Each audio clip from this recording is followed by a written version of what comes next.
Those who have ever traveled to the United Kingdom know how dreary it can be, even in the spring, as the last remnants of winter spins off of Canada and hurricane season starts up and sends low-pressure systems into the flow that makes its way to the island nations.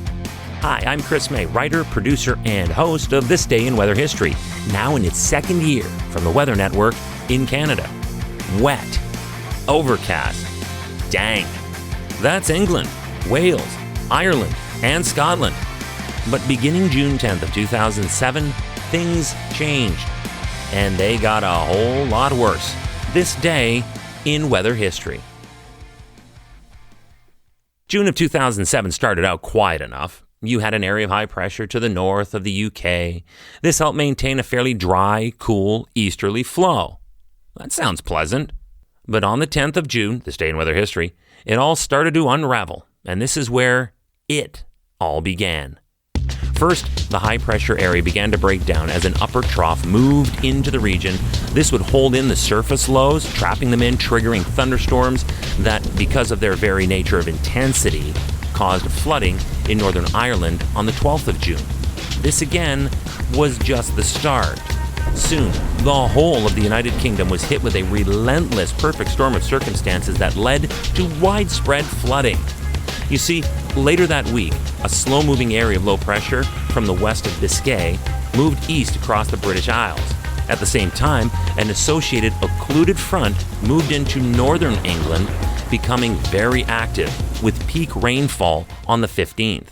With this melee of lows and upper-level support, the storms continued to feed on each other, and that made for massive totals.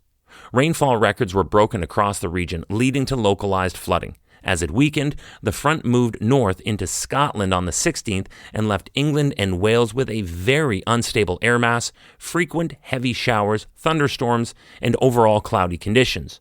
This led to localized flash flooding in now these two countries and prevented significant drying where earlier rains had already fallen. What started to deteriorate from a prevailing area of high pressure on the 10th was now a full-fledged cluster of storms coming in from all angles, and now all countries that make up the UK were flooding in some way. Welcome to year 2 of this podcast. Right now, you're listening to the full version of today's story on your favorite podcast provider, but there's also the daily podcast video short. They're shot right here in my podcast recording studio, so you get that perspective, but oftentimes they will include visuals from that day's event from when it happened in weather history. So after listening to the full story, go check out the podcast video short on television or online anytime at theweathernetwork.com/weather history. Right, before I move on, it must be noted that when compared to the rest of the world, UK rivers are like simple streams, so flooding is rarely of a magnitude to constitute a substantial threat to lives and livelihoods. This is especially true of the summer when flooding is extremely unusual on a regional scale.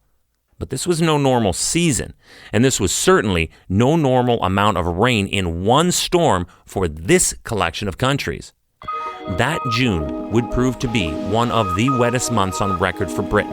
Average rainfall across the country that month was 140 millimeters, also known as double the June average. Some areas received a month's worth of rain in only 24 hours. It was Britain's wettest months of May through July since records began in 1776. First of all, yes, Britain has been around that long to have written records dating back several hundred years. Oh, and secondly, if the year 1776 sounds familiar, it should. It was the same year that a ragtag band of expats successfully started their own country after breaking from the British monarchy. That country would go on to be known as the United States of America, and in 1776, they made it official with the signing of their Declaration of Independence. Many flooded and low-lying localities had to be evacuated, and assessment by the emergency services suggests that the summer of 2007 saw the greatest number of search and rescue missions in this country since the Second World War. In the end, 14 fatalities were linked to the flooding, and many thousands of people suffered prolonged misery as a result of floodwater inundation, sometimes repeatedly, of their properties. Over 55,000 homes and 6,000 businesses were flooded, and the damages cost into the billions of dollars. And it all started with a nice day, this day in weather history.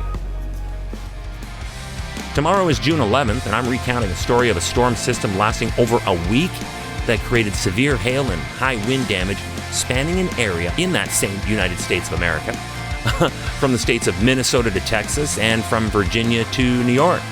That's basically half the union. We uncover the details and present an account of solid structures reduced to Swiss cheese slices. Yikes! That's tomorrow on This Day in Weather History with me, your host, Chris May.